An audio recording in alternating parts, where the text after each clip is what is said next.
Well, all right. Welcome back. I went on a vacation. I didn't say anything about it, and so I got a lot of messages. Am I okay? Did I get kicked off YouTube? Stuff like that. And I'm okay. Yeah, I had a vacation. I went to Florida. Spent some time in Florida with my family, and it was great. It was relaxing. It was fun, and just basically unplugged for a bit. I checked out Gab a couple times and saw some things that were going on, but for the most part, all of the insanity was out there, and I was over here. Well, not over here. I was down in Florida. But anyway, but thank you so much for anyone who reached out with concern for my well-being and stuff like that. I'm fine, and things are going great. Now, I wanted to get back into the swing of things here, but since I've been out of the loop, I don't really even know what to talk about, to be honest. I did want to say this, though. I went to a PCA church in Florida, and it was awesome. And a few people kind of came up to me just to introduce themselves and all that kind of thing. And it was great to meet you guys. I know one of you, I forget your name, but I'm going to check my email. You emailed me something. I'm going to get back to you. I just got to catch up with everything today. So looking forward to checking out your stuff. But it was just very encouraging all around and all that. It's actually my vacation kind of started a little bit weird. I actually traveled without my wife with my kids because we thought she might have had COVID, so she stayed home, which was weird. But she didn't, so she came the next day and all that. But anyway, so I wanted to kind of just see what was going on. I did see this weird thing here. Let's check this out.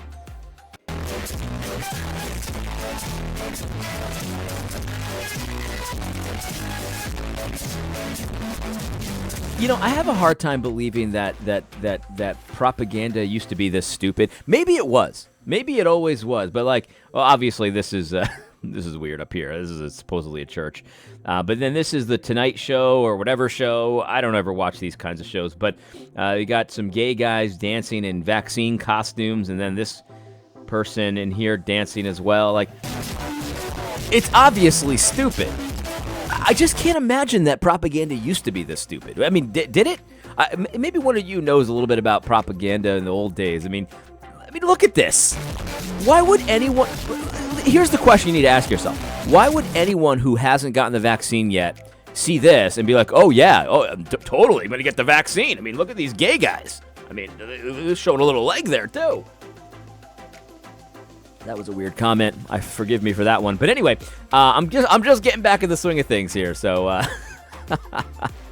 anyway, what I figured I'd do is I'd check out Protestia because Protestia is always on point with all the hot topics of the day. I saw this one. James Coates said that Paul Carter, he's the guy that pretends like there's no persecution in Canada. No churches are being abused because they're opening for worship in Canada. No, that's not happening. Paul Carter, I think he's one of the leaders of the Gospel Coalition Canada.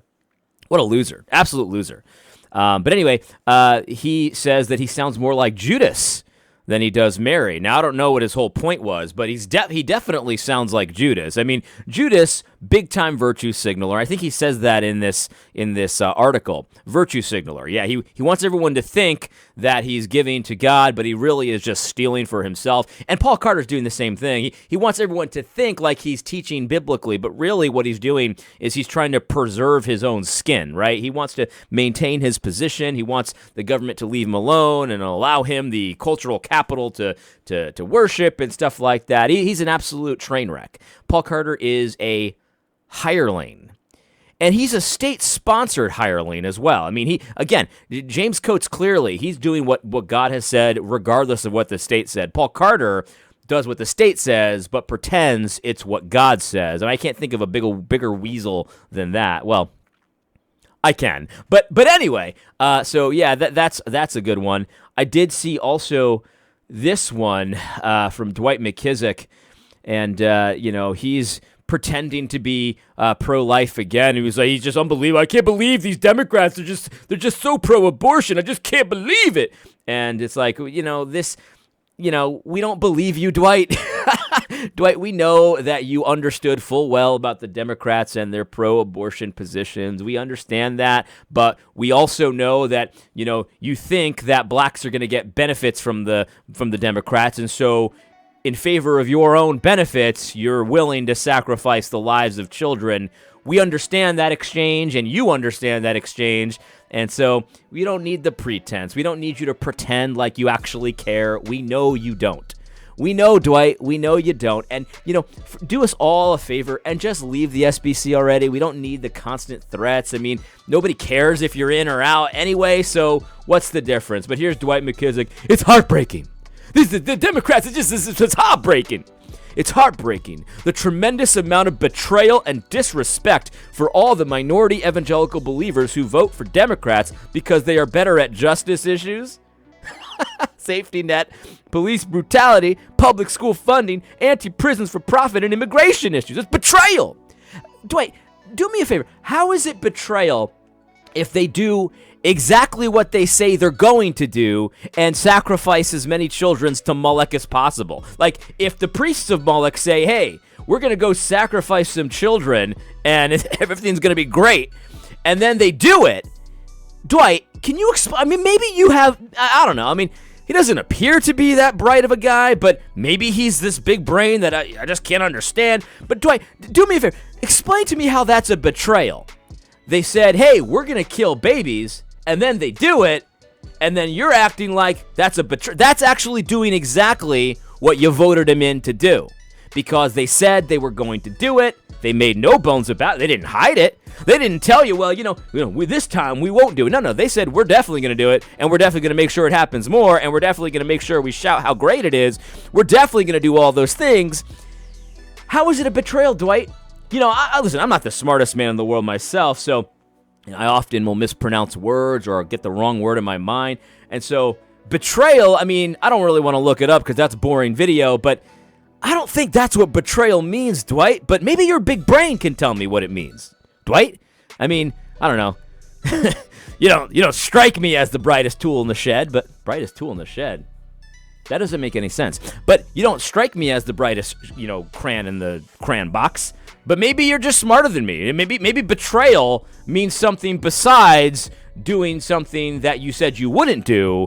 Maybe it actually means, maybe I'm confused. Maybe I got it all wrong. Maybe betrayal means doing exactly what you said you're going to do. See, this is the thing, like, Dwight, we get it. We get it. You don't want it to seem like you are getting stuff in exchange for the lives of babies, even though you're really not getting stuff. They're not better at justice issues. They're not better at any of this stuff. This is the same stuff. It's unbelievable. Absolutely unbelievable. Actually, it is believable. I mean, because, these people are tools of the state. All right. Well, there's other stuff about Ed Litton and some various things. That kind of stuff is pretty boring. This is the best one that I saw, though, when I was looking at, what to talk about. There's a letter that came out. This is from Capstone Report. So shout out to Capstone Report. Thank you for publishing this. There's a letter that an ERLC trustee, these are the fiduciaries that kind of, they make sure that, everything's on the up and up and all that kind of stuff for the ERLC. And he writes to the executive committee of the SBC about how, do you remember that leaked letter where as soon as it came out, I knew it wasn't a leaked letter. I knew it was just a political game. Well, this guy has evidence that again, you don't really need evidence for that. We all knew it. I mean, the way it was written was so ridiculous. It was like, remember that time when I was like this and you were like that? Nobody writes a letter like that. But so this guy says he has proof that this is all just a scam. And the letter, I read through it. It talks about how Russell Moore was saying that everything was great for a long time, and then he wrote this letter at the same time where everything was not great, so he was lying one way or the other. He was lying.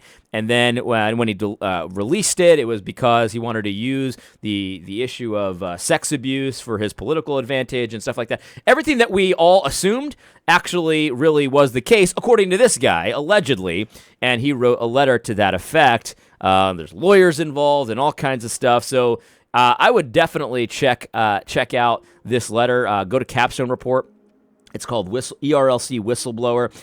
It really just kind of reveals to you what a slime ball Russell Moore is. I mean, we all know he's a slime ball. We get it, but this kind of outlines it in black and white and in detail and all of that. And so, it's just, I definitely recommend you you looking into this, because we've been talking about this on this channel for a long time, how they're slime balls. I mean, these big evil leaders, total slime balls.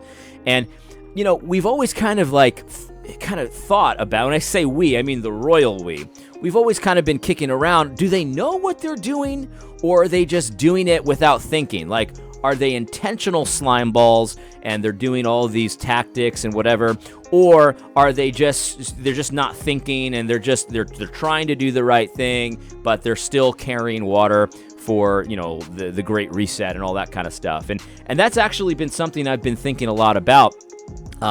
This letter seems to indicate that at least Russell Moore, he knows exactly what he's doing. Now, I actually have been on the sidelines. I haven't said anything about this, and I'm not going to name the person. On the sidelines, I've had an email exchange with one of the Big Eva goons that's been doing all kinds of shenanigans this past year with the COVID shutdowns and the Black Lives Matter stuff, all the woke stuff and things like that. I've been having a little bit of a back and forth with this guy, and he admonished me for my tone and things like that, and I told him I didn't care what he said about my tone, which I don't. And then he kind of revealed something to me that really made me It gave me a lot more resolve than I used to. So one of the things he took issue with was the fact that I was impugning his motives, because how could I know his motives, right? Like, even if I didn't agree with the things that he said or the things that he did, how can I say he has impure motives? And people say this a lot. Like, how could you see into the heart? I even my friends have sometimes said this. How can you see someone's motives? And actually, I don't think that that's actually off the table for us. I mean, we can see his motives based on his actions, I think. You can see what is in the heart based on what the person's doing, what they're saying, all that kind of stuff. I don't think that that's out of the realm of possibility. Oftentimes, motives are very easy to discern.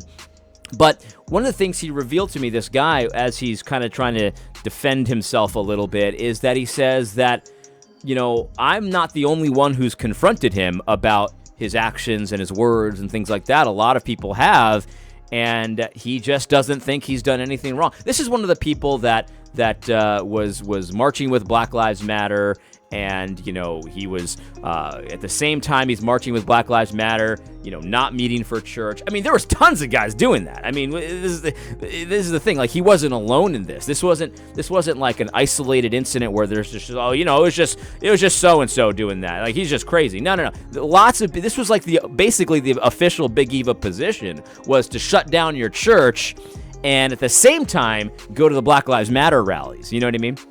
So, he was trying to defend himself. He said he's thought about it, he's prayed about it, and he doesn't see anything wrong with that. He just doesn't think it was wrong. And so, what that told me was that, behind the scenes, there are people that are doing what needs to be done. They're confronting their friends. They're saying, look, dude, this is ridiculous. You shouldn't have done this. You shouldn't have said this. You should freaking open up your church and stuff like that. And, that gives me a lot of confidence, but at the same time, though, it shows me how lost our leadership is. How lost our leadership is. If you can't even muster enough strength to go to church, to open up your church because the state told you not to open up your church, like, and that's your official position, is to not open up church when the state tells you not to open up church.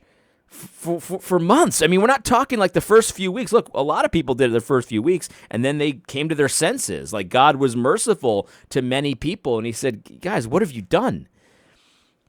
But those that continue to do it and continue to say it was the right thing and stuff like that, they're lost. I mean, we ought to stop following people like that. Their judgment is so twisted and corrupt. They've been confronted. Like a lot of people that have talked to me said, why won't anyone call them out? And the reality is that they have been called out consistently. And sometimes they're called out by people like me who just have the wrong tone, which, by the way, that's a microaggression because that's a Hispanic thing. But anyway, sometimes they're called out by people like me. Sometimes they're called out by their friends with people who are very winsome and stuff like that. And they're just simply not repentant. They don't think it was wrong. They don't think it was wrong to forsake the assembly, while they're at the same time going to the assembly of demons. And so if you've got a leader who's done that, there's no reason to follow that leader. Let him lead the unbelievers, and you follow the Lord. You find yourself a leader who's going to say what God wants him to say rather than what the social justice warriors want them to say, what the woke church wants them to say. That's demonic stuff, guys. That's demonic stuff. There's been so many side conversations that I've had, just over the last, week or so, and just messages and also in-person conversations. And most people don't buy this stuff, right? This woke church demon stuff, the Great Reset, the vaccine, the coronavirus insanity. Most people see right through it, but everybody acts like they don't. That's the thing. We just need a little bit of courage, because the first person who acts like they don't, that always encourages so many other people. I've just noticed that. And so a lot of these leaders right now get a lot of cover because, their friends will confront them privately, right, and all that kind of stuff. But you got to follow Matthew 18 through to the end, right? You got to confront your friend privately, and you say, look, dude, you can't cancel church and go to the Black Lives Matter rally. You can't cancel church anyway. I mean, even if you didn't go to the Black Lives Matter rally. But you confront them privately, and then if they refuse to repent, like so many of these guys have, and the same thing with the coat situation, and Paul Carter, you're lying. You confront them privately. You confront them with others. You take it public. It's got to get public at some point. It has to, because we need to draw lines here. Look, there needs to be divisions amongst us so we can see who's true and who isn't. We need to have these divisions. We need to fight more. It's just that simple. We need more fighting, not less. Especially in these evil times. We need more fighting, more lines to be drawn, not less. Because there are a lot of confused people out there that can't figure out why this is happening, what's happening, all this kind of stuff. And we need people that will call it out for what it is. Like, these guys are the ones. These ones. Guys, we can do this. We can do this, and we can do this in a way that is biblical, that honors God. Christ did not come to bring peace. He came with a sword. That's the reality. See, people treat division like it's the worst possible thing. Division over insanity and stupid stuff, that's bad. Division over doctrine, division over the Word of God, that's good. In any case, I hope you found this helpful.